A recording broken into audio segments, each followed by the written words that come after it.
suis Mathieu Bitoun, je suis élu à la mairie de Sens et au conseil d'agglomération du Grand Sénonais pour le collectif Sens, Écologie et Solidarité.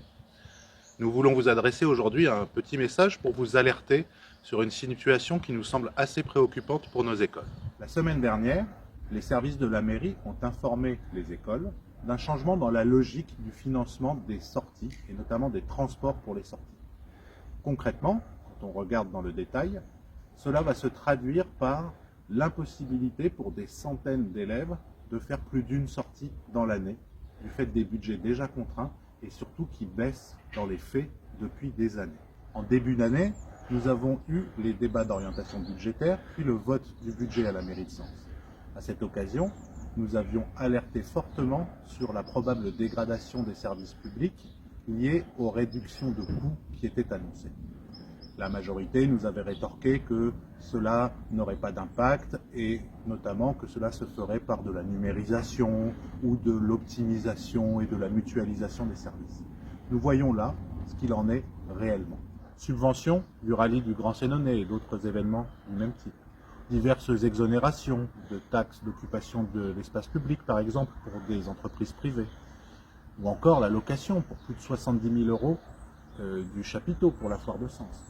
Voilà autant de dépenses qui, pour nous, ne sont pas prioritaires par rapport à celles qui sont nécessaires dans nos écoles. Et aujourd'hui, avec ces nouvelles règles, nos écoles se rendent compte qu'elles ne pourront plus faire qu'une ou deux sorties par an.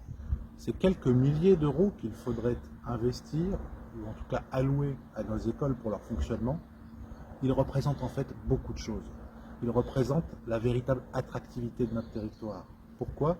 Parce que c'est avec ces quelques milliers d'euros que les équipes pédagogiques pourront faire le nécessaire pour que nos enfants, tous nos enfants, puissent s'émanciper, s'enrichir culturellement, pratiquer le sport, accéder à la nature, toutes ces choses qui feront d'eux demain des citoyens sénonais impliqués et qui feront rayonner notre territoire.